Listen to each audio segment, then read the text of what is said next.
Ang Pilipinas ngayon.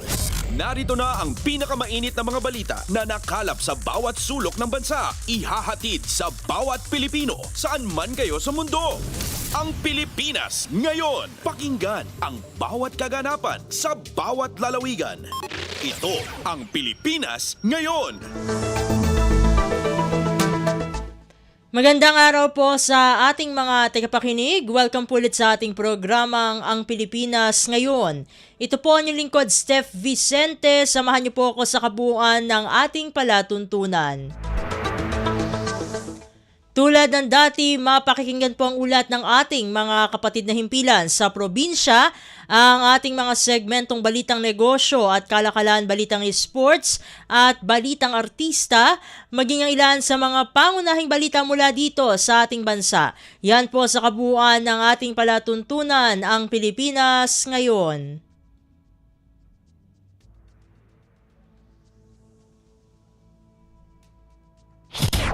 Mga kaganapan sa Kamaynilaan at mga kalapit na lalawigan dito sa Ang Pilipinas Ngayon.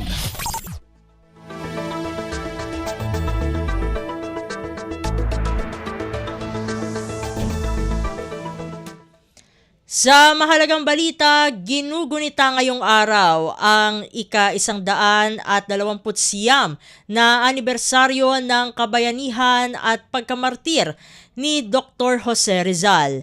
Ang pagkamatay ni Rizal ay alaala ng kanyang katapangan at paninindigan na ipaglaban ang ating bayan para sa ating kalayaan. December 30 ng taong 1896 nang patayin si Rizal sa pamamagitan ng firing squad sa Bagong Bayan na ngayon ay tinatawag na Luneta. Samantala, ang tema ng paggunita sa Rizal Day ngayong taon ay Rizal sa pagbangon ng mga mamayan, aral at diwa mo ang tunay na gabay. Kaugnay nito ay naglatag ang National Historical Commission of the Philippines ng mga aktibidad bilang pag-alala sa kabayanihan ni Rizal. Bandang 4:00 kaninang madaling araw ay ginawa ang retracing o pagsunod sa huling lakad ni Rizal mula Fort Santiago sa Intramuros papunta sa Rizal Park sa Maynila. Sabay-sabay namang isinagawa kaninang 7:00 ng umaga ang flag raising at wreath laying ceremonies sa Rizal National Monument, Museo ni Rizal sa Laguna, Museo ni Rizal sa Zamboanga del Norte at local Rizal monuments sa iba pang bahagi ng bansa. Minuksan din ang exhibit sa Rizal Shrine sa Zamboanga del Norte.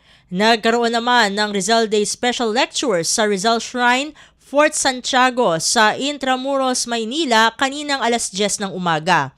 Para naman sa iba pang aktibidad, mamayang hapon, magkakaroon ng annual sketch walk, art workshop sa Rizal Shrine, Fort Santiago at paligsahan ang piging at tulang pasalita sa Rizal Shrine, Dapitan City, Zamboanga del Norte. Ang mga aktibidad na ito ay uulitin sa lahat ng embahada, konsulado at diplomatikong misyon ng Pilipinas sa buong mundo. Kumpleto, detalyadong balitaan. Di papahuli sa mahahalagang kaganapan. Kamustahin ang inang bayan. Ang Pilipinas ngayon.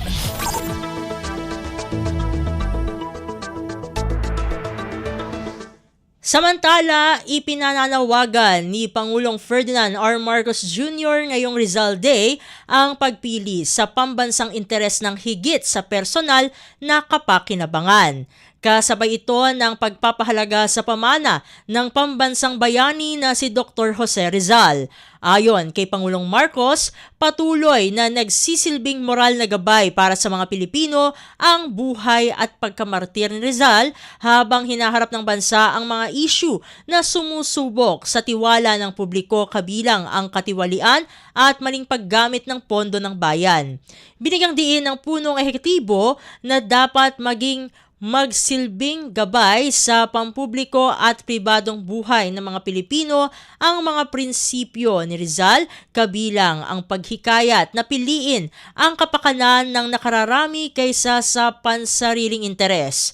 Nagtapos naman ang pagbati ni Pangulong Marcos sa paanyaya sa mga kabataan na isulong ang mga ideya ni Rizal sa pamamagitan ng pagiging responsableng mamamayan. Pasada ng mga balita mula sa Pilipinas para sa mga Pilipino saan man sa mundo. Ang Pilipinas ngayon. Sa iba pang mga ulat, integridad at pagiging makabansa ni Gat Jose Rizal habang buhay na inspirasyon ng Philippine National Police o PNP. Ang detalye ng balita ihahatid sa atin ni J. Mark Dagala. Sumaludo at nagbigay pugay ang Philippine National Police kay Gat Jose Rizal ngayong ginugunitan sa sambayan ng Pilipino ang ika-126 na anibersaryo ng kanyang kabayanihan. Ayon kay Acting PNP Chief Police Lieutenant General Jose Melencio Nartates Jr., habang buhay nilang inspirasyon ang kanyang katapangan, pagmamahal sa bayan at hindi matatawarang dedikasyon para paglingkuran ang bansa. Ito anya ang paalala sa bawat pulis upang pahalagahan ang integridad, pagkamakabayan at pananagutan na dapat isabuhay din ng bawat Pilipino. Dahil dito, muling iginit ni Nartates ang kanilang pangako na protektahan at paglingkuran ang mamamayang Pilipino ng may dangal, dedikasyon at integridad. Nakaangklaan niya ito sa kanilang adikain na bagong PNP para sa bagong Pilipinas, serbisyo mabilis, tapat at nararamdaman. Para sa bagong Pilipinas, si Mark Dagala, Radyo Pilipinas, Radyo Publiko. Pasada ng mga balita mula sa Pilipinas para sa mga Pilipino saan man sa mundo. Ang Pilipinas ngayon. Sa iba pang mga balita, naratipikahan na ng mababang kapulungan ng Kongreso ang Bicameral Conference Committee Report ng 2026 General Appropriations Bill. Matapos ang matagumpay na pagratipika sa BICAM report ay agad na ring nag-adjourn ang sesyon ng kapulungan. Inanunsyo naman ni House Deputy Speaker Christine Singson Mihan na muling magbabalik ang sesyon ng Kamara sa January 26, 2026.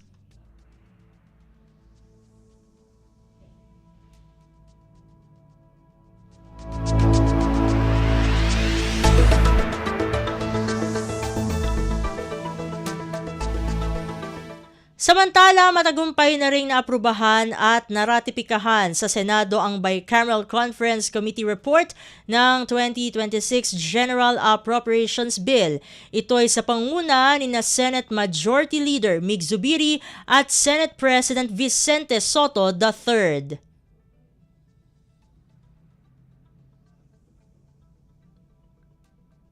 All those in favor of the conference committee report say aye. Aye. All those against say nay. The ayes have it. The said conference committee report is ratified. Majority Leader. Madam Speaker, I move to adjourn session until January 26, 2026 at 3 in the afternoon. Session is adjourned until January 26, 2026 at 3 p.m.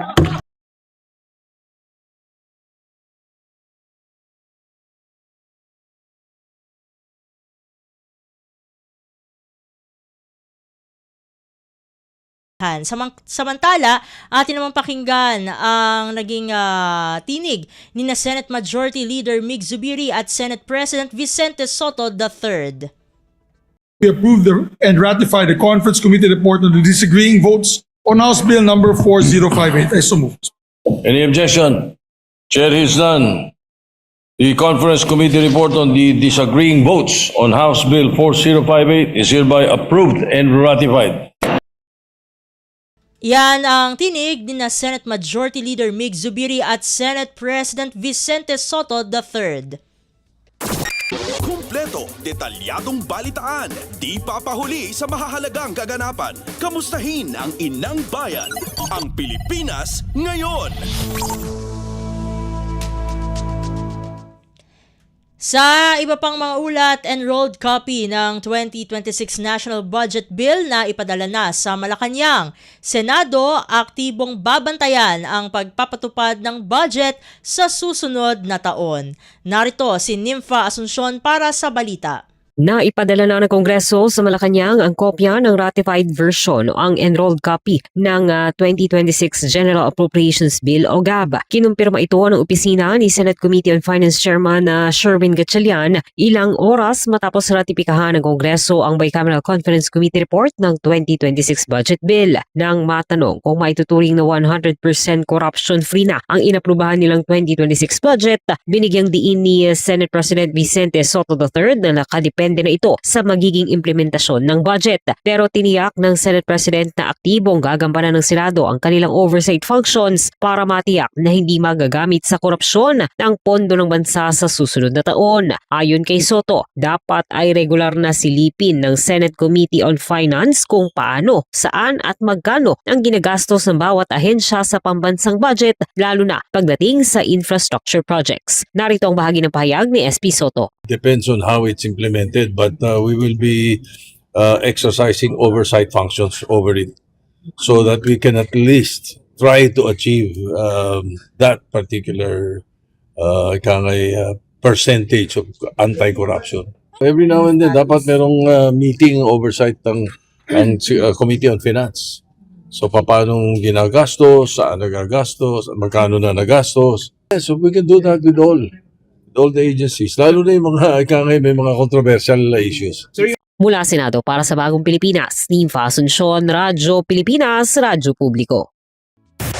Pasada ng mga balita mula sa Pilipinas para sa mga Pilipino saan man sa mundo. Ang Pilipinas ngayon.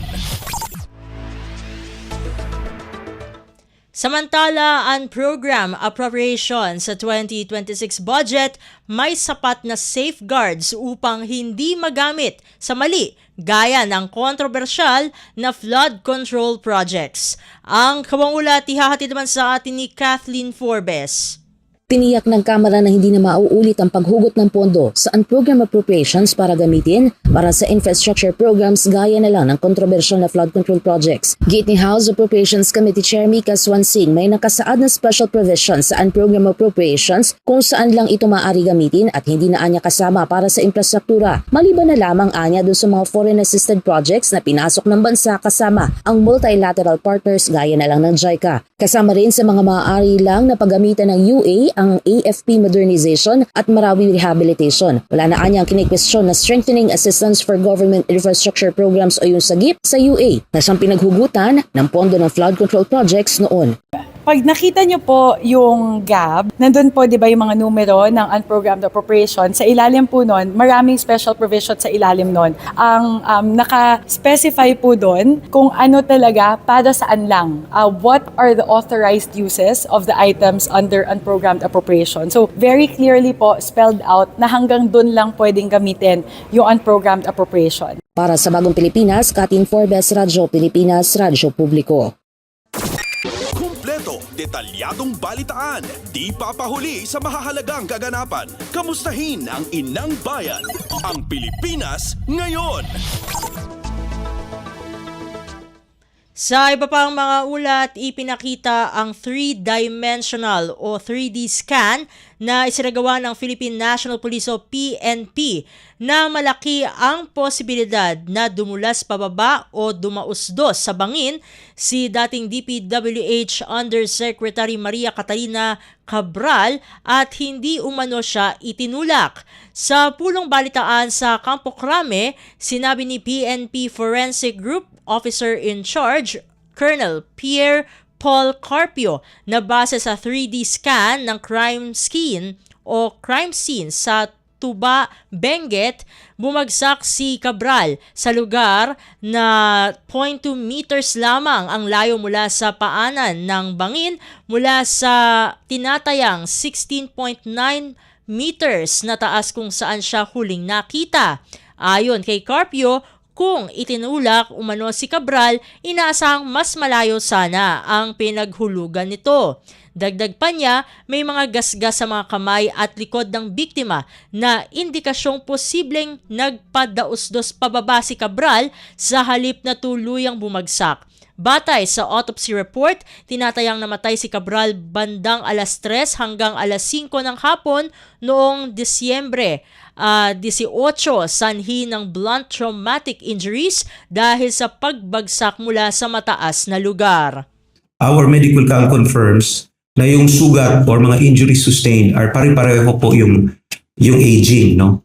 At the same time, with the correlation po ng ating medical legal, yung autopsy findings, yung ating 3D scanning, at ang ating toxicology examinations, the positive of citalopram, and even yung height, yung kinalapagan, kung anong posisyon niya before or even during the impact, ay nagbibigay po ito ng confirmation na talagang feet first fall injury talaga ang nangyari.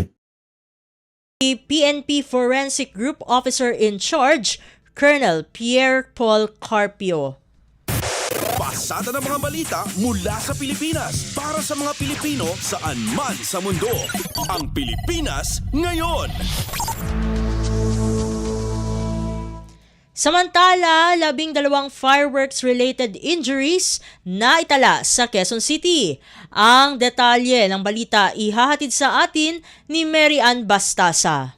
Aabot na sa 12 individual ang nabiktima ng mga paputok sa Quezon City. Sa tala ng QC Epidemiology and Surveillance Division, 7 sa mga nabiktima ang tinamaan lang ng paputok, habang 5 rito ang direktang humawak ng paputok. Wala pa namang naiulat na nakalunok ng anumang paputok at wala ring stray bullet injury o tinamaan ng ligaw na bala. Mas mababa rin ng 43% ng mga biktima ngayon kumpara sa bilang ng fireworks-related injury sa lungsod sa kaparehong panahon noong nakaraang taon. Paulit-ulit namang paalala ng QC local government sa mga residente na huwag magpaputok o gumamit na lang ng mga alternatibong pampaingay, manood ng authorized community fireworks, layo ang mga bata sa panganib ng paputok at agad na magtungo sa pinakamalapit na ospital kung sakaling naputukan para sa agarang lunas. Mula sa Quezon City para sa Bagong Pilipinas, Mary Ann Bastasa, Radyo Pilipinas, Radyo Publiko. Kumpleto, detalyadong balitaan, di papahuli sa mahahalagang kaganapan. Kamustahin ang inang bayan, ang Pilipinas ngayon. Sa iba pang mga ulat, palalakasin pa ng lokal na pamahalaan ng Maynila ang kanilang pakikipag-ugnayan sa mga pulis upang makiisa ang mga ito sa kampanya ng lungsod na protektahan ang mga kabataan maging ang publiko laban sa mga paputok. Ani Manila Social Welfare Department Chief J. De La Fuente, samut-saring reklamo na ang kanilang natatanggap hinggil sa walang habas na pagpapaputok sa lungsod gamit ang malalakas na uri ng paputok. Ayon pa kay De La Fuente, makikiusap mismo siya sa mga otoridad na maging visible sa lansangan para may pangilagan at katakutan ang mga nagbabalak magpaputok, lalo na ang mga kabataan. Napakalaking bagay ng bisibilidad ng pulis sa komunidad kasi deterrent yan eh. Pag ang bata nakakita ng uniform yan, ng uniformadong pulis, kahit hindi mo saway niya, hindi gagawa o gagalaw na isang bagay na kapapahamak, yung matatakot na yan eh. Diba? Hayaan mo, makikipag-usap ulit tayo sa kapulisan, ako na mismo, personal, pupuntahan ko sila maya-maya at babagitin ko yung sitwasyon niya na malaking bagay o factor yung bisibilidad nila, lalo ngayon. May meron tayong okasyon na Si Manila Social Welfare Department Chief J. De La Fuente. Pasada ng mga balita mula sa Pilipinas para sa mga Pilipino saan man sa mundo. Ang Pilipinas ngayon.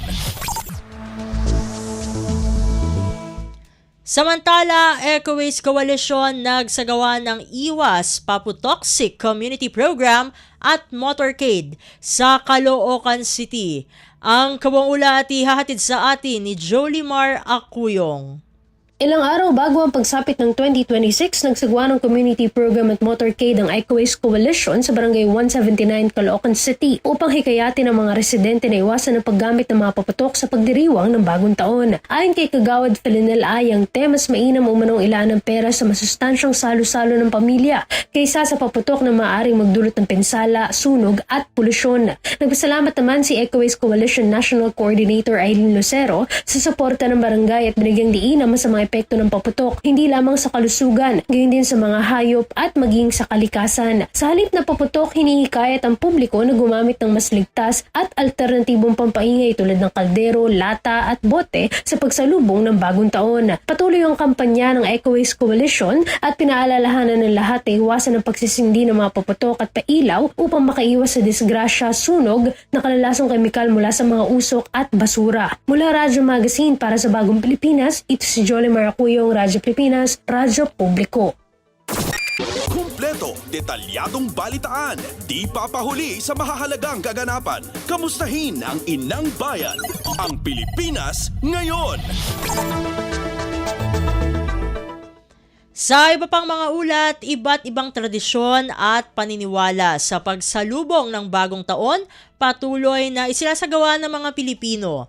Ang detalye ng balita ihahatid naman sa atin ni Mary Rose Rosero. Matapos ang pagdiriwang ng Pasko, kasunod ito ang paghahanda ng mga kababayan natin sa pagsalubong ng bagong taon. Maingay, makulay, masaya, hindi yan mawawala sa ating kinagisnan na pagdiriwang ng bagong taon na ayon sa ating kasaysayan ito ay pinagsamang kulturang Espanyol at Chino.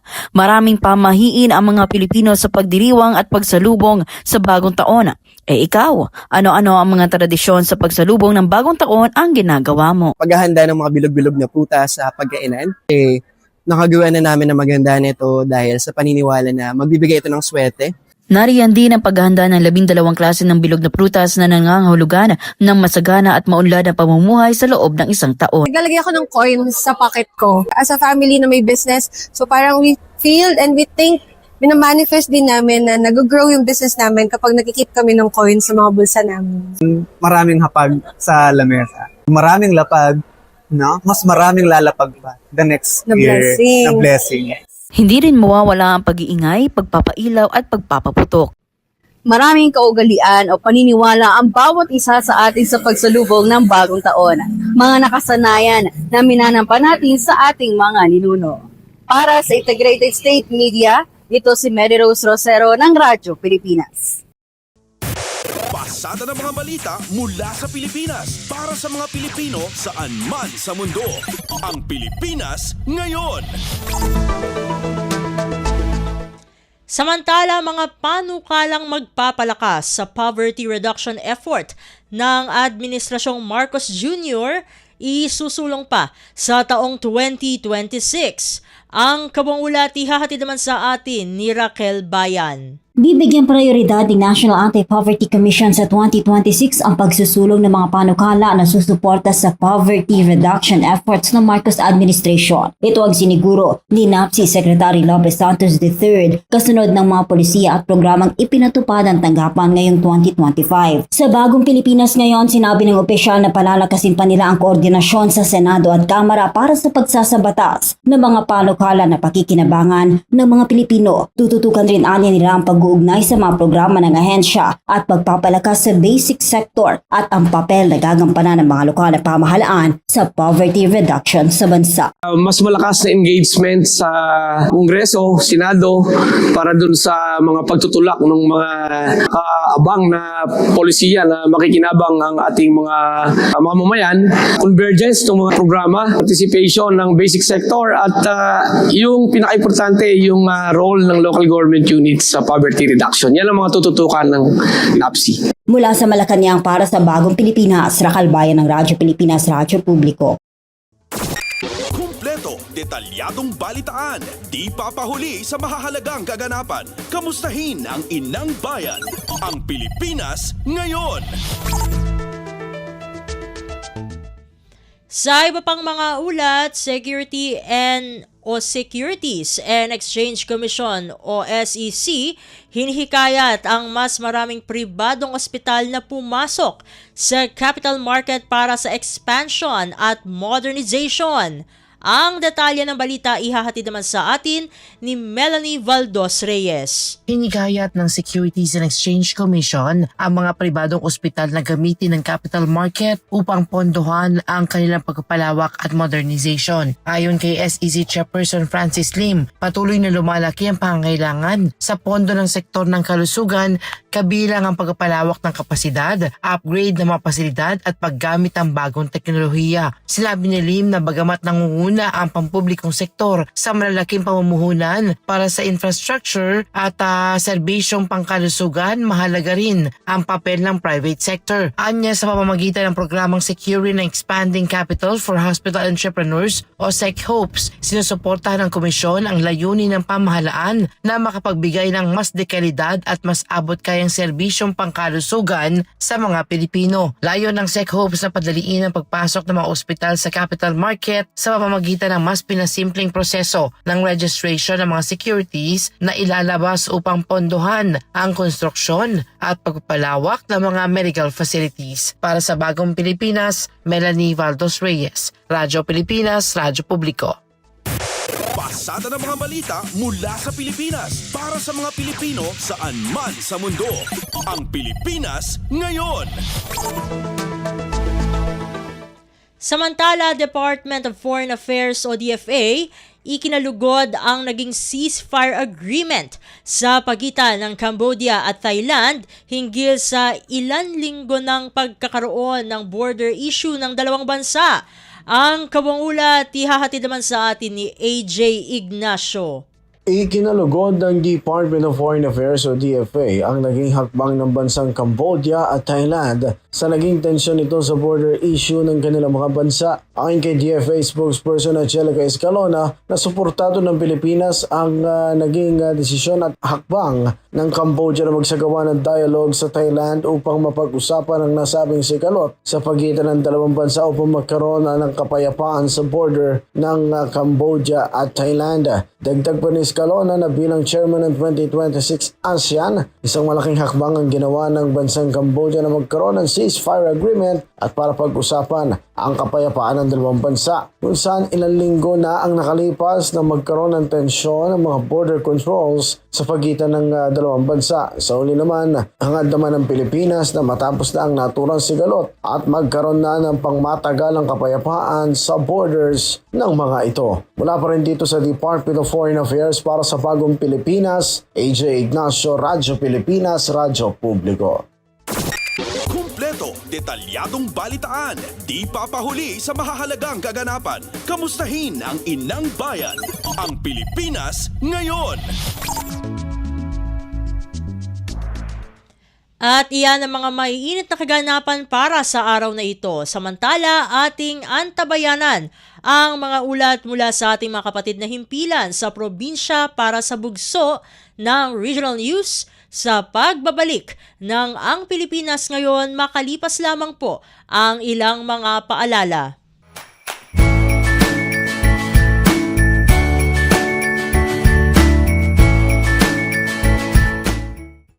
Ako po si Ray Sampang, umabati sa inyo ng isang manigong bagong taon mula po dito sa Radyo Pilipinas World Service. Marami tayong mga pagsubok at hamon na kinaharap ngayong taong ito, 2025. At naging masigasig naman po ang inyong himpilan upang may pagpatuloy ang aming serbisyo para sa ating mga overseas Filipino workers at sa ating Filipino diaspora, maging sa ating mga foreign listeners. And we hope and pray na patuloy niyo pong susuportahan ng himpilang Radyo Pilipinas World Service sa pagsapit ng taong 2026. Makakaasa po kayo na patuloy kaming magsisilbi, patuloy kaming magsusumikap upang lalo pang mapagaan at mapalakas ang ating serbisyo para sa ating mga Filipinos overseas and the Filipino diaspora. And to our foreign listeners, thank you for your support for our shortwave broadcast. Continue to support us and continue to listen to our shortwave program. Again, ito po ang inyong lingkod, Ray Sampang. Sa ngalan po ng buong staff ng Radyo Pilipinas World Service, sila Leo Magpayo, Erwin Peñano, Bea Gasa, Jerome Toledo, Stephanie Ann Vicente, Jay Arevalo, at sa ating Bureau Director, Director Tindo Amparo. Maraming salamat po at Happy New Year sa ating lahat.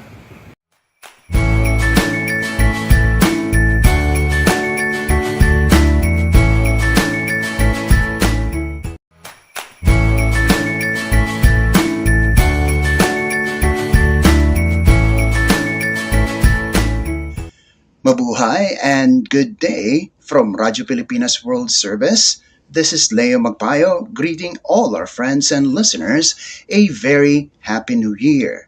May the new year bring you joy and good luck. We here at Radyo Pilipinas World Service would like to thank each and every one of our listeners for bearing with us this 2025. With the loss of our shortwave broadcast last March, we were able to keep up with the ever-changing times and have remained on air through our social media page, YouTube, and maintain broadcast through live streaming.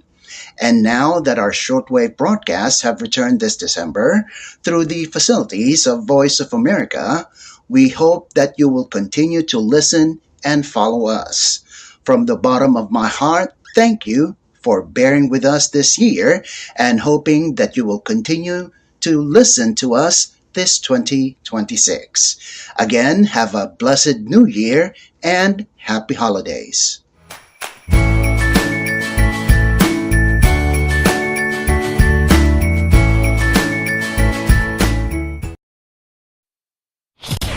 Balita mula sa lalawigan sa bawat rehiyon ng ating bayan. Dito sa Ang Pilipinas Ngayon.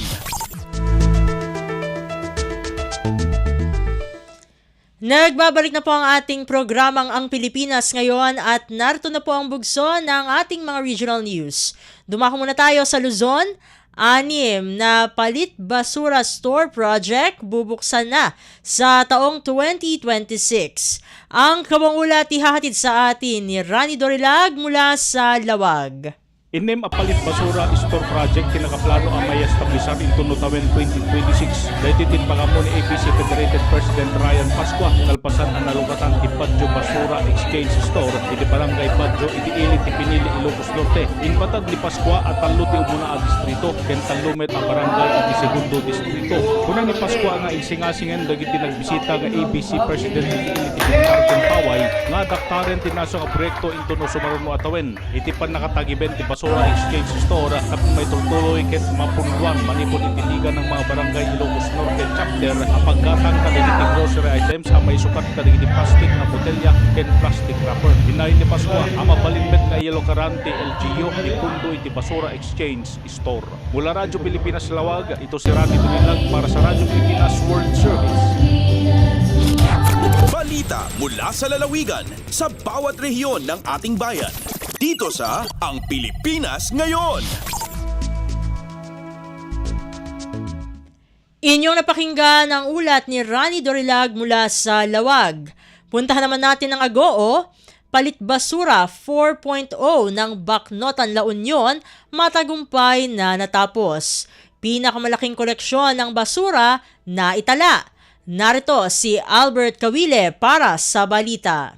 Nabalegi ti paningisay ka ti gobyerno munisipal ti Bacnotan La Union, ti palit basura 4.0 asadyay ti recyclable kanapili a residual plastic a basura ket insukat dagiti umili iti bagas. Ti programa ket inmanihar ti Municipal Environment and Natural Resources Office kas paset ti waste diversion da nga addaan insentibo. Naaramid ti aktibidad babayan ti tulong ti amin a 47 a barangay pakairamanan dagiti punong barangay ken solid waste management uno SWM coordinators ang nagserbi a tulbek iti umno nga impormasyon, umno a panaglalasin ti basura ken epektibo nga operasyon na iti intero nga ili. Iti mo di abats ti programa itatawen na urnong ti 1,000 talagosat kat wala pidaso ti eco bricks 520 a kilo ti plastic a botelya ken 4 a kilo anatangken naluknang ken dadumapay a nabati a plastic. Ti barangay Kabarsikan ken barangay Tamokalaw ti kaduan ti naurnong a basura. Pinadayawan ti lokal a gobyerno dagiti amin ani kapaset nangro na dagiti punong barangay ken SWM coordinators aning idolo iti waste management iti barangay level.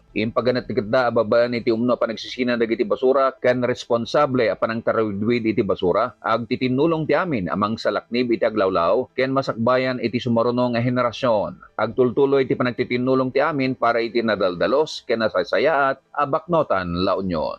Manipod RP Ago, Albert Kawile para sa Radyo Pilipinas World Service. Balita mula sa lalawigan sa bawat rehiyon ng ating bayan. Dito sa Ang Pilipinas Ngayon. Inyong napakinggan ang ulat ni Albert Kawile mula sa Agoo. Dakoy naman natin ang rehiyon ng Kabisayaan. Eastern Samar State University o ESU magtatayo ng 3 temporary classroom structures para sa ligtas na balik face-to-face classes. Ang detalye ng balita ihahatid sa atin ni Penelope Pomida mula sa Borongan. Iginanunsyohan pamunaan han Eastern Samar State University ESO ang pagtukod hintulong nga temporaryo nga classroom structure sa Borongan campus sugad nga masando han mga building nga nagkamay-ada grabe nga kadaot tungod han sunod-sunod nga linog ngan bagyo. Ingan ginsumat ni ESO President Dr. Andres Pagatpatan Jr. durante han ginbuhat nga mini press conference on university updates Hakanuktan Hall ESO Borongan. Sumalahaiya ang mga temporaryo nga pasilidad titindugon gamit ang tubular material galvanized iron nga plywood nga himuon ha mga patag nga lugar. Kada unit magkakamay-ada hin 8 nga classrooms nga gagamitin han College of Education, College of Business Management and Accountancy, ngan College of Engineering. Base han rapid assessment han Physical Facilities Office, may da mga building nga diri na talwas gamiton. Sanglit ginaprobaran han ESO Board of Regents ang resolusyon para han construction han mga temporaryo nga pasilidad nga nakantidad hin sobra 13 milyones pesos. Dugang pa ni Dr. Pagatpatan ang mga makeshift classrooms, temporaryo la samtang gintutuhay ang mga permanente nga building kumo pangandaman ha pagbalikan face-to-face classes antes matapos ang Enero 2026 para ma-accommodate ang mga estudyante, igpapatuman ang double single session classes samtang ginpapakusog nga ang kalibrihan han nga tanan amon panguna nga prioridad. Tikang di syudad han Borongan inihi Penelope Pumida para sa Radyo Pilipinas World Service. Balita mula sa lalawigan sa bawat rehiyon ng ating bayan. Dito sa Ang Pilipinas Ngayon. Inyong napakinggan ang ulat ni Penelope Pomida mula sa Borongan. Puntahan naman natin ang Sogod. Mga pamilya sa bayan ng Hinunangan, Southern Leyte, nakatanggap ng rice assistance mula sa Office of the Vice President. Ang kabuang ulat ihahatid naman sa atin ni Aljon Malot. Nakadawat og rice assistance ang 4 ka barangay sa Hinunangan, Southern Leyte gikan sa Office of the Vice President o OVP. Lakip sa nakabinipisyo ang mga panimalay sa barangay Kalagitan, Nueva Esperanza, San Pedro ug San Pablo. Gipangunahan sa mga personay sa OVP ang pagpangapod-apod sa pakigtambayayong sa lokal nga panggamhanan sa Hinunangan. Nakabitbit ang matag benepisyaryo og tag 25 kilos nga bugas sa kinsang mapa salamaton sanglit matod pa. Dako kini og tabang sa adlaw-adlaw nga panginahanglan. Gikan sa Sugod, Southern Leyte, Aljon Malot para sa Radyo Pilipinas World Service.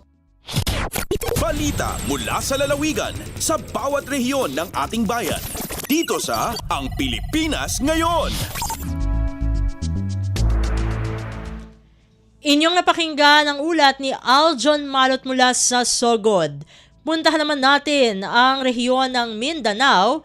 23 mga centenarian nakatanggap ng financial assistance mula sa pamahalaang lalawigan ng Bukidnon. Ang kabuang ulat ihahatid naman sa atin ni Kokoy Medina mula sa Cagayan de Oro. Midawat og tag 50 mil pesos nga cash incentive gikan sa provincial government o Bukidnon ang 23 ka mga centenarians sa nakinalaing lungsod ug dakbayan ning probinsya kinsa unang nakalawat ni adtong tuig 2024. Ang release niini gisugdan ni adtong Disyembre 10 ug natapos ni adtong Disyembre 19 ning kasamtangang tuig sa pagpanguna sa Provincial Social Welfare and Development Office. Human maamindahan ang Provincial Ordinance Number 2025-010R ni adtong Oktubre 21 tuig 2025. Gawas kanila laing dugang 15 ka mga bag-ong centenarian sa lalawigan ang midawat usab og cash incentives para sa tuig 2025. Gikan din sa dakbayan sa Cagayan de Oro, Kokoy Medina para sa Radyo Pilipinas World Service. Balita mula sa lalawigan sa bawat rehiyon ng ating bayan. Dito sa Ang Pilipinas Ngayon.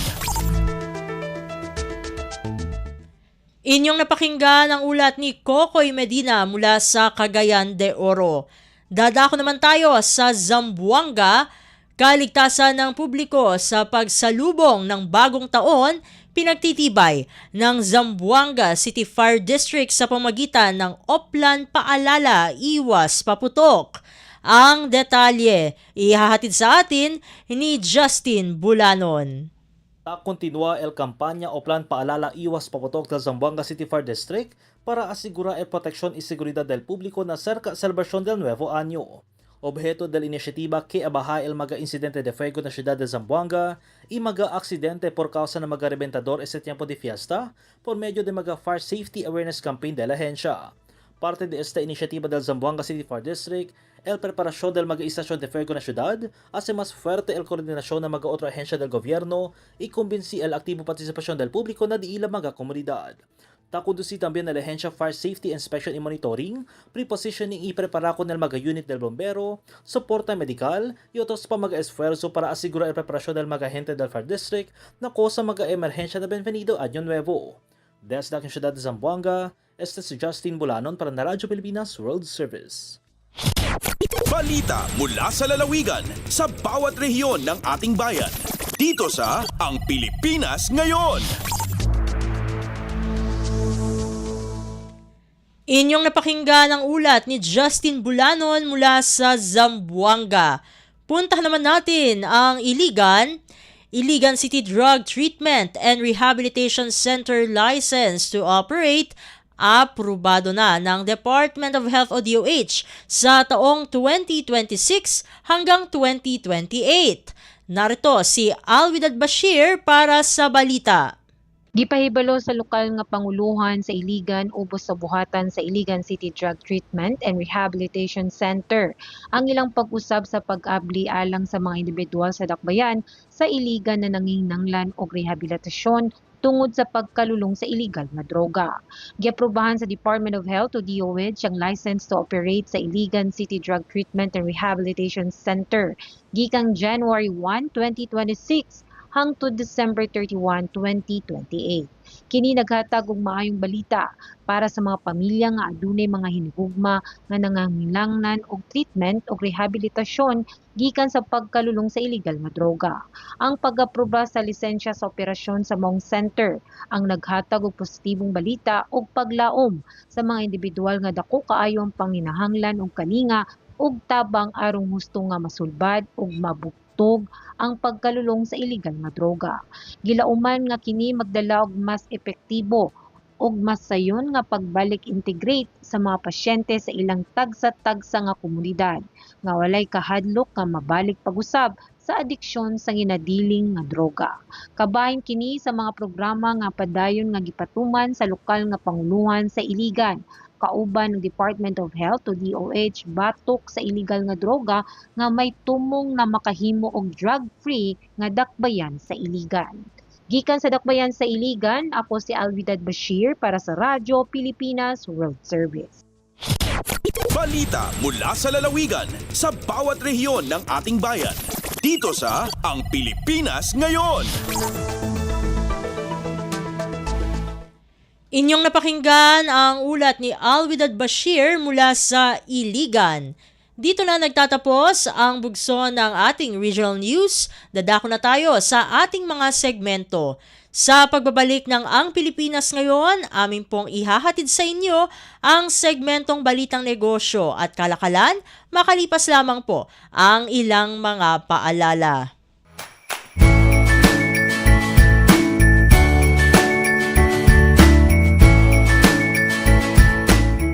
Pagbati po sa ating mga tagapakinig at tagapanood dito po sa himpilang Radyo Pilipinas World Service, lalo na po sa ating mga kababayang overseas Filipino workers at mga seafarers. Ito po si Bea Gaza de Guzman. Dalangin po namin na manatili kayong matatag sa pagharap sa hamon sa buhay, lalo na po ang ating mga kababayan na malayo sa kanilang pamilya. Muli, isang manigong bagong taon po sa ating lahat.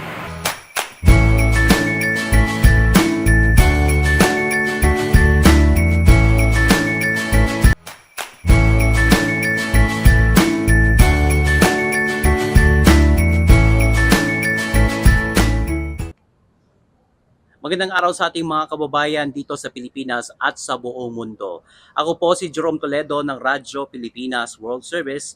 Malugod pong bumabati sa inyo ng isang masaya, masagana at manigong bagong taon sa inyong lahat. Nawa po ang 2026 ay magdulot po sa atin ng magandang kapalaran at magbahagi pa ng pagmamahal sa ating kapwa at maging produktibo po sa kabuuan ng taong 2026. Kaya po, sa ating mga tagapakinig dito sa Pilipinas at sa buong mundo, malugod po namin kayong inaanyayahang makinig sa mga programa ng Radyo Pilipinas World Service, mapa-English man o Filipino, dahil para po sa inyo ito, mga kababayang Filipinos, lalong-lalo na ang ating mga overseas Filipino workers at maging sa ating mga foreign listeners. Muli po, ako po si Jerome Toledo ng Radyo Pilipinas World Service. Happy New Year 2026!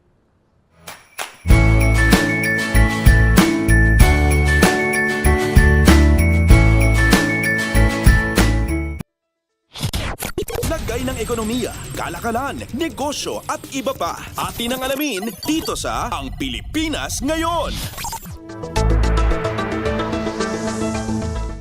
Nagbabalik na po ang ating programang Ang Pilipinas Ngayon at narito na po ang ating segmentong Balitang Negosyo at Kalakalan. Inaasahan ng Bangko Sentral ng Pilipinas o BSP na maitatala ang inflation sa December 2025 sa pagitan ng 1.2 at 2.0%. Ang inflation sa nasabing buwan ay maaaring dulot ng pagtaas ng halaga ng mga pangunahing pagkain bunsod ng nagpapatuloy na epekto ng masamang panahon at malakas na demand tuwing Kapaskuhan. Maaari ring nagtulak o magtulak pataas sa inflation ang pagtaas ng presyo ng LPG at gasolina.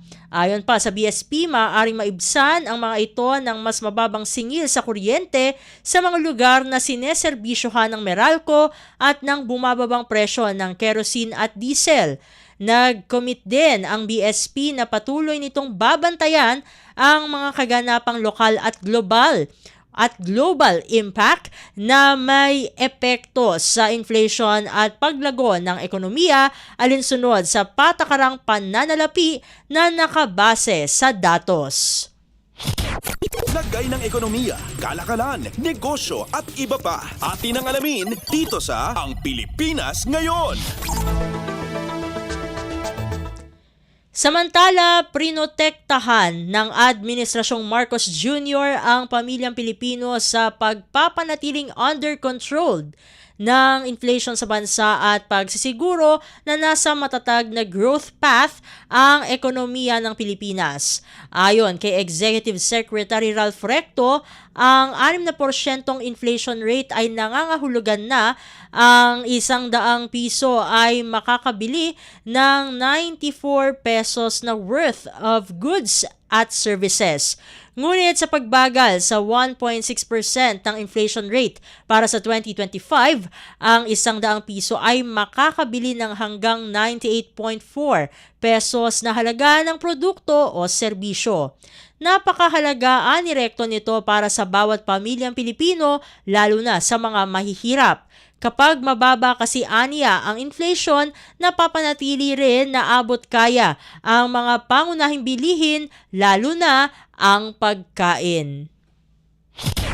Lagay ng ekonomiya, kalakalan, negosyo at iba pa. Atin ang alamin dito sa Ang Pilipinas Ngayon. Sa iba pang mga ulat, ipinahayag ng grupo ng mga negosyante sa bansa ang kanilang suporta sa mga hakbang ng pamahalaan upang matugunan ang umano'y pang-aabuso at maling paggamit ng Letters of Authority o LOA sa loob ng Bureau of Internal Revenue o BIR. Sa isang pahayag, sinabi ng Philippine Chamber of Commerce and Industry o PCCI na sinusuportahan nila ang mga reformang isinusulong ng Department of Finance o DOF na naglalayong higpitan at ayusin ang proseso ng mga tax audit. Ayon sa PCCI, makatutulong ang mga pagbabagong ito upang mapalakas ang proteksyon ng mga nagbabayad ng buwis, maibalik ang tiwala sa pangolekta ng buwis at matiyak ang patas at malinaw na sistema ng pagbubuwis. Sinabi ni PCCI President Enunina Mangio, dapat maging mahigpit ang pagpapatupad ng batas sa buwis, ngunit kailangan din itong maging makatarungan upang hindi masira ang tiwala ng taxpayers.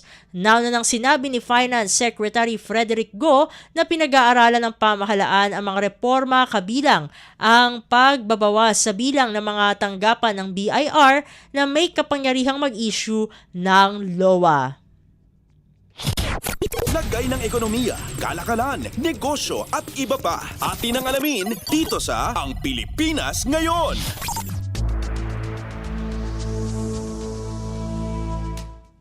At sa pagtatapos ng ating segmento, ipinatupad ng Bureau of Customs o BOC ang Electronic Payment Portal o e-pay system bilang bahagi ng pagpapabilis ng digitalization ng mga serbisyo ng pamahalaan sa ilalim ng direktiba ni Pangulong Ferdinand R. Marcos Jr. Ang e-pay system ay isang secured digital payment platform para sa pagbabayad ng customs duties, buwis at iba pang singilin, partikular sa mga transaksyong mano-manong pinoproseso sa ilalim ng informal entry procedure.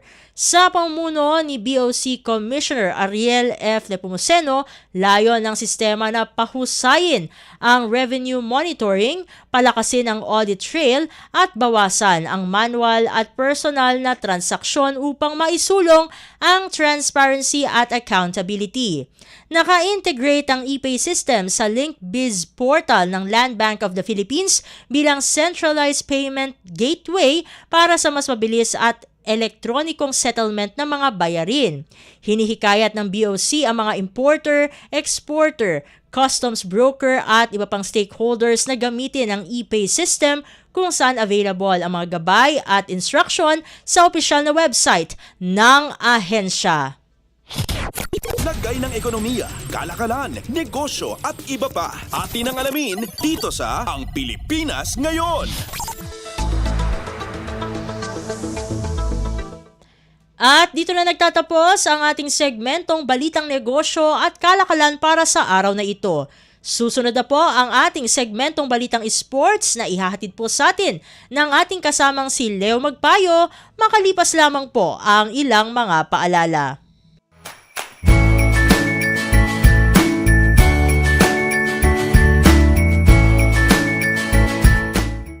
Magandang araw po sa ating mga kababayan. Ako po si Win Peñano, isa po sa lingkod bayan po sa ilalim ng Radyo Pilipinas World Service. Pagbati po ng isang manigong bagong taon sa ating lahat, kalaki po ang hiling at dasal na sana'y magkaroon po tayo ng makabuluhang paglalakbay sa darating na taon at magkaroon din po ng matatag na katauhan mula sa mga haharaping pagsubok po sa mga darating na buwan. Dalangin ko rin po na mapuno nawa tayo ng mga ngiting siyang magpapatila ng mga hikbi. Muli, isa pong pagbati ng manigong bagong taon po sa ating lahat.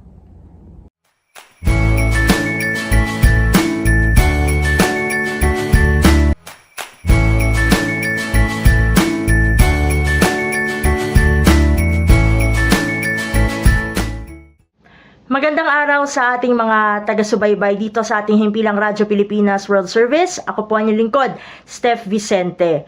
Madalas niyo po ako nakikita sa programang World News in 5 sa ating English service at sa Ang Pilipinas ngayon naman sa ating Filipino service. Ngayong magtatapos na ang taong 2025, gusto ko lamang pong magpasalamat sa lahat ng sumusuporta sa aming mga programa, lalong-lalo na ang ating mga overseas Filipinos dahil lahat po ng aming pagsisikap ay para po sa inyo. Sana ay samahan niyo pa rin po ang Radyo Pilipinas World Service, hindi lamang po sa taong 2026, kundi sa mga susunod pang taon at mga dekada. With that, akin pong hinihikayat ang lahat na salubungin ang bagong taon na may ngiti at kumpiyansa na magiging maganda ang 2026 para sa ating lahat. Yun lamang po at maraming salamat po.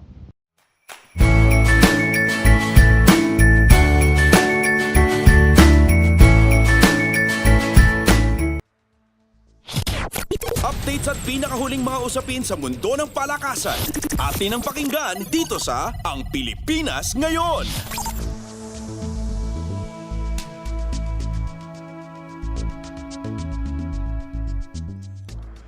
At nagbabalik po ang ating programang Ang Pilipinas Ngayon. Samantala, narito naman po ang sports balita. Umabante sa semifinals ang Meralco matapos pangunahan ni Chris Newsome ang 98-89 na panalo kontra Rain or Shine sa PBA Season 50 Philippine Cup na ginanap sa Smart Araneta Coliseum. Nagliyab si Newsome para sa 31 puntos, kabilang ang 18 sa huling yugto para basagin ang 77 all at ihatid ang Bolts sa Best of 7 series laban sa TNT Tropang 5G. Kumawala ang Meralco sa pamamagitan ng 13-5 run para sa 90-82 na abante bago tinapos ni Newsome ang laro sa 8 sunod-sunod na free throws.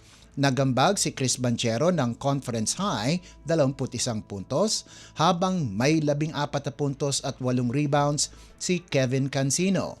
May 11 puntos naman si Bong Quinto para sa Bolts na tinalo ang twice-to-beat advantage ng Elasto Painters.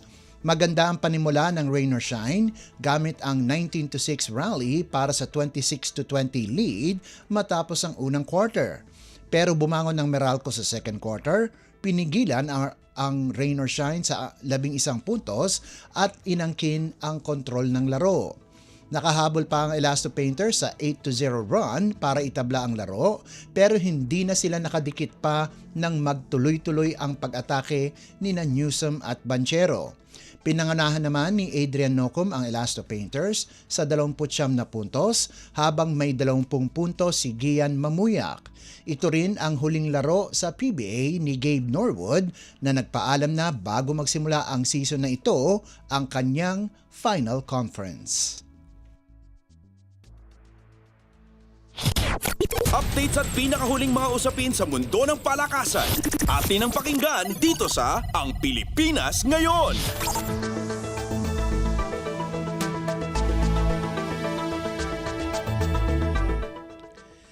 Ipinahayag ng Philippine Olympic Committee o POC na hindi na ito makahingi ng mas higit pa mula sa mga atletang Pilipino matapos ang matatag na kampanya noong 2025 at ayon kay POC President Bumble Tolentino, mas maliwanag pa ang 2026. Sabi ni Tolentino, mas marami pang international competitions at makasaysayang tagumpay ang inaasahan ng Team Philippines sa susunod na taon matapos ang mga panalo sa 33rd Southeast Asian o SEA Games kabilang ang women's football, beach volleyball, basketball at ang matagumpay na pagdepensa ng ginto sa men's 5-on-5 basketball. Ipinunto niyang mas maganda ang takbo ngayon dahil maayos at magkatuwang na nagtatrabaho ang POC at Philippine Sports Commission o PSC. Binanggit din ni Tolentino na bagamat 6th place ang Pilipinas sa Thailand SEA Games na may 50 gintong medalya, karamihan dito ay mula sa Olympic sports na anya ang pinakamahalaga. Ayon sa PSC, pumuntay ang Pilipinas sa Singapore para sa pinakamataas na porsyento ng ginto mula sa Olympic events. Nagwagi ang bansa sa athletics, swimming, gymnastics, triathlon, modern pentathlon at nagpakitang gilas sa women's football, baseball, tennis, beach volleyball, basketball, judo, skateboarding, softball, taekwondo, rowing, sailing, short track speed skating, weightlifting at wrestling. Ipinagmalaki rin ni Tolentino ang mga tagumpay sa Bahrain Asian Youth Games, Chengdu World Games at ang makasaysayang ginto ng men's curling sa Asian Winter Games, ang kauna-unahan para sa Southeast Asia. Tinitignan na rin niya ang masikip na 2026 calendar, ang Milano Cortina Winter Olympics, Sanya Asian Beach Games, Aichi Nagoya Asian Games, Dakar Youth Olympic Games at Asian Indoor and Martial Arts Games sa Riyadh. Aminado siyang magiging hamon ang taon pero patuloy umanong umaangat ang antas ng mga atleta at national sports associations. Updates at pinakahuling mga usapin sa mundo ng palakasan. Atin ang pakinggan dito sa Ang Pilipinas Ngayon.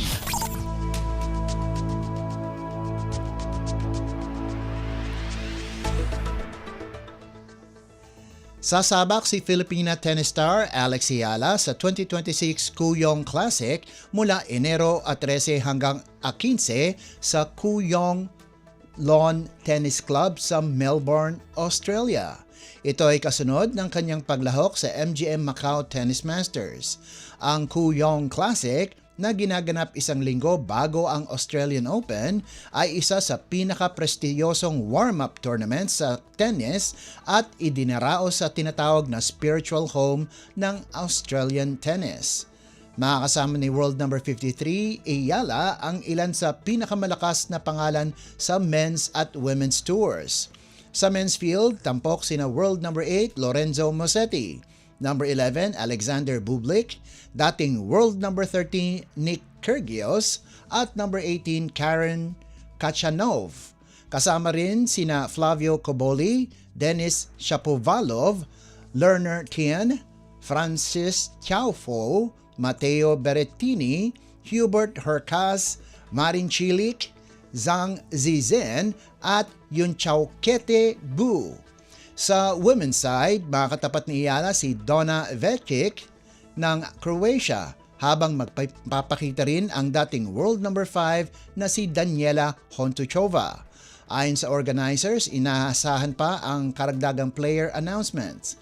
Bago tumulak sa Melbourne, lalaban muna si Ayala sa WTA 250 ASB Classic sa Auckland, New Zealand mula Enero 5 hanggang 11 bilang paghahanda sa Australian Open. Updates at pinakahuling mga usapin sa mundo ng palakasan. Atin ang pakinggan dito sa Ang Pilipinas Ngayon.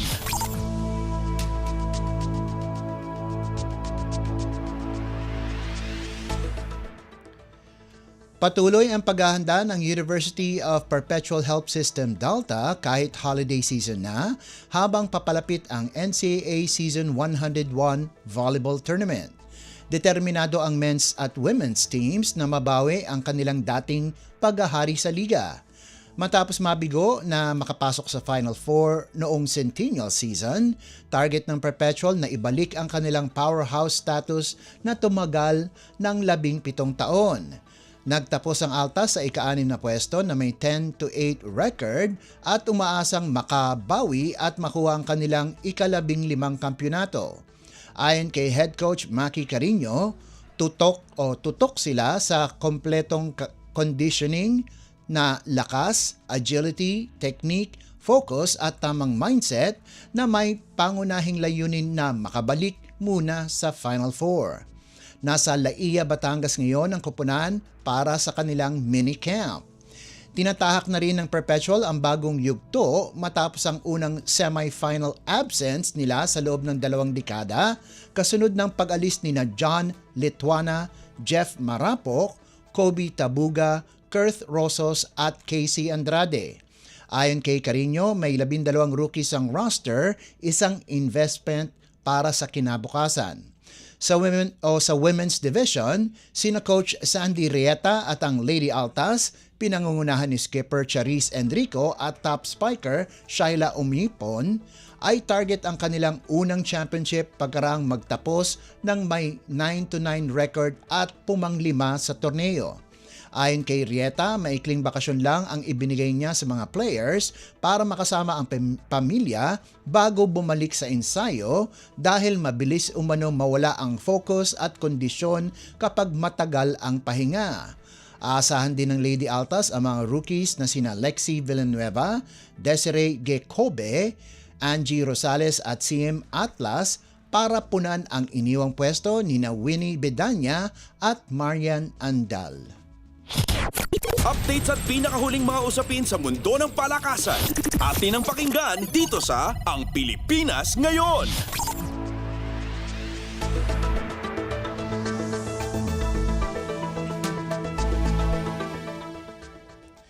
At bilang pangwakas sa ating segmentong sports balita, nag-anunsyo ang Choco Mucho ng malaking pagbabago sa kanilang roster matapos kumpirmahin ang pag-alis ng dalawang mahalagang players, ang middle blocker na si Aduke Agonsanya at libero na si Bia General, habang naghahanda ang Flying Titans para sa isang major reset matapos ang sunod-sunod na maagang pagkalaglag sa mga nakaraang Premier Volleyball League o PVL conferences.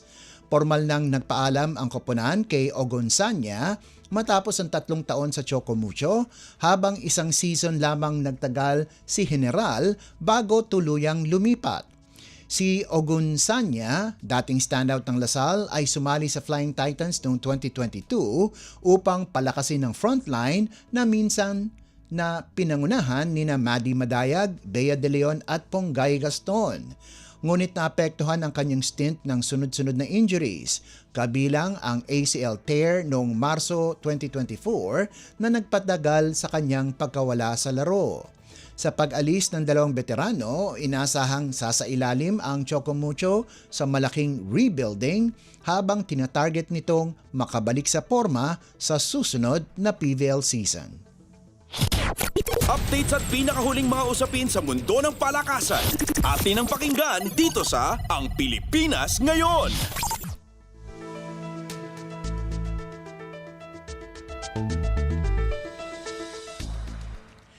At yan ang pinakahuling balita sa larangan ng palakasan. Ito po si Leo Magpayo. Samantala, antabayanan nyo naman po ang ating segmentong Balitang Artista na ihahatid sa inyo ni Mama JT. Yan po sa pagbabalik ng ating programang Ang Pilipinas Ngayon, pagkalipas lang ng ilang paalala.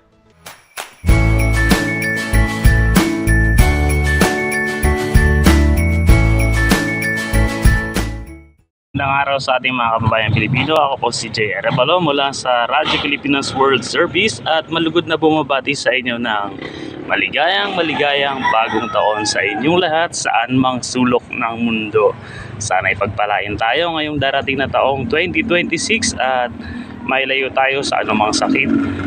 Sana sabay-sabay tayong umunlad. Yun lang mga kababayan, mabuhay at maligayang bagong taon.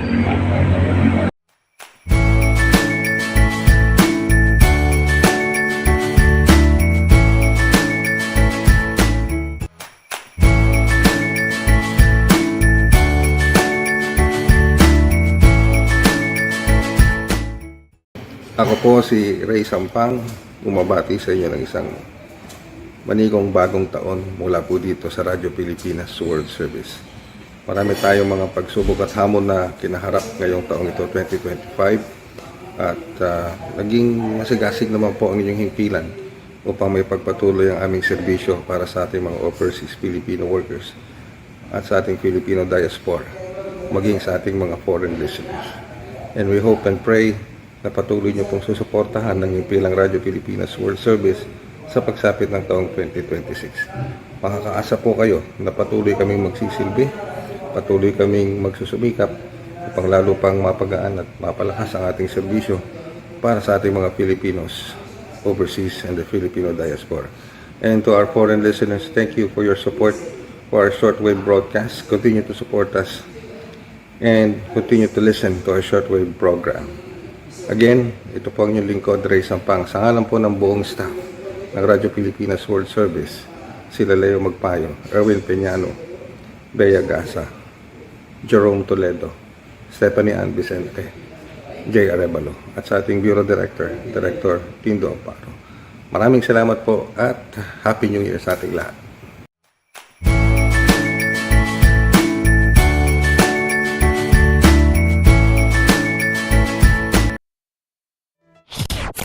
Ang latest, ang hottest sa showbiz and entertainment. Heto na sa Ang Pilipinas Ngayon.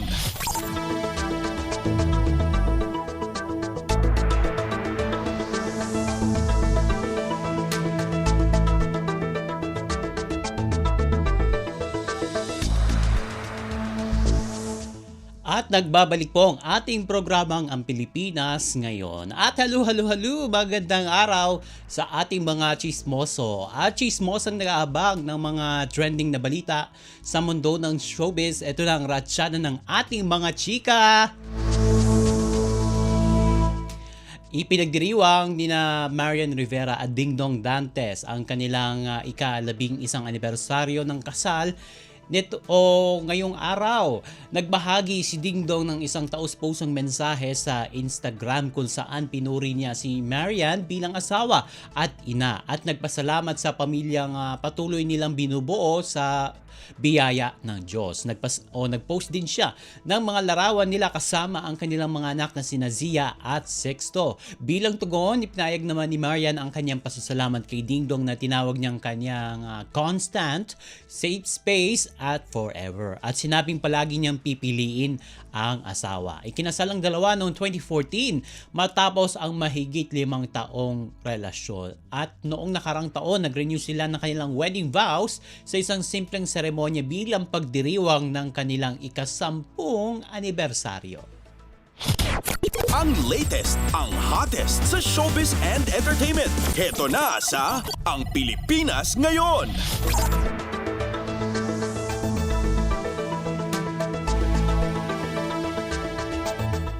Samantala, relax lang ang aktres na si Carla Estrada sa mga umuugong na chismis tungkol sa umano'y namumuong relasyon ng anak niyang si Daniel Padilla at sa kapwa niya aktres na si Kayla Estrada.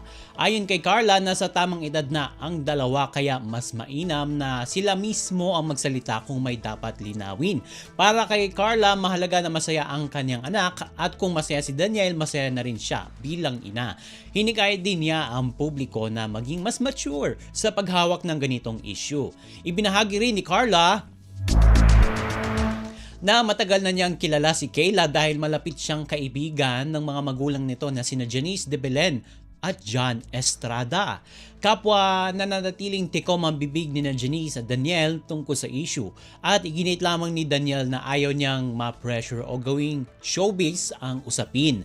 Nagugat ng chismis noong Agosto ngayong taon matapos mamataan ang dalawa sa ilang lakad at concert at mas lalong umugong na magsama sila sa teleseryeng Incognito. Ang latest, ang hottest sa showbiz and entertainment. Heto na sa Ang Pilipinas Ngayon. Ito hindi kagandang balita ha kasi muling isinugod sa ospital ang Queen of All Media na si Kris Aquino ilang araw matapos ang pagdiriwang ng Pasko dahil umabot sa 215/118 ang kanyang blood pressure.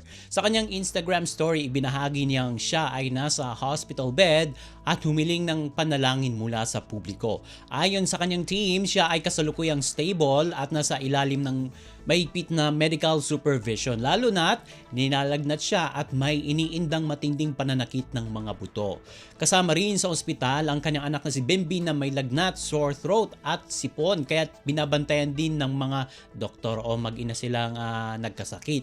Sa kabila ng mabigat na sitwasyon, nagbahagi si Kris ng kaunting good news tungkol sa pagtubo muli ng kanyang buhok matapos ang matinding hair fall.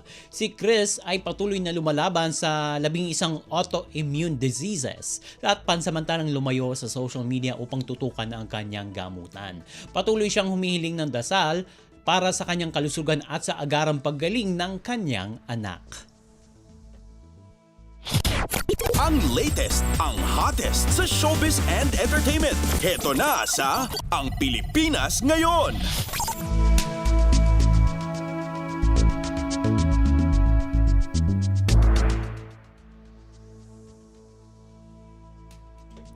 At sa uli natin chika for today, nagwagi si Crystal Go bilang Best Actress sa Metro Manila Film Festival 2025. Isang tagumpay na hindi lamang personal kundi simbolo rin ng inclusivity at representasyon ng persons with disabilities sa pelikulang Pilipino. Hindi napigilan ng aktres, ito nga si Cristel na may Down syndrome, ang kanyang emosyon habang tinatanggap ang parangal para sa kanyang pagganap bilang Jessica sa pelikulang I'm Perfect. Tinalo niya ang kapwa nominado na sina Angelica Panganiban, Nadine Lustre at Bianca De Vera. Sa kanyang talumpati, nagpasalamat si Cristel sa kanyang pamilya at ginamit ang pagkakataon upang ipakita na kayang-kaya ring umarte at mangarap ng mga taong may Down syndrome. Ang I'm Perfect ay kwento ng dalawang adult na may Down syndrome na nagmahalan at hinarap ang paghusga ng lipunan. Bukod sa Best Actress, nagwagi rin ang pelikula ng Best Picture at Best Ensemble na lalong nagpatibay sa makabuluhang mensahe nito. Ang latest, ang hottest sa showbiz and entertainment. Heto na sa Ang Pilipinas Ngayon.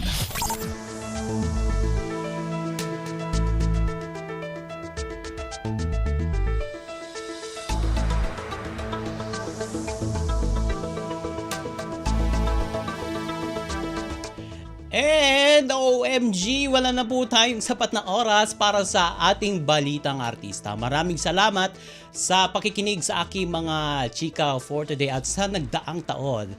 At ako po si Mama JT para sa Radyo Pilipinas World Service. Nagbabalik na po ang ating kasamang si Steph Vicente. Ang latest, ang hottest sa showbiz and entertainment. Heto na sa Ang Pilipinas Ngayon.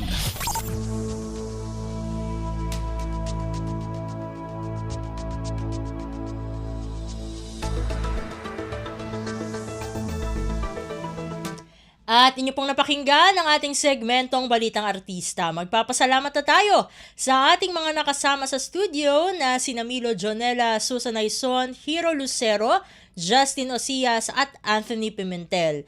Maraming salamat din sa ating executive producer para sa araw na ito na si Jerome Toledo. Salamat din sa mga naghatid ng mga ulat mula sa Kamaynilaan at mga probinsya.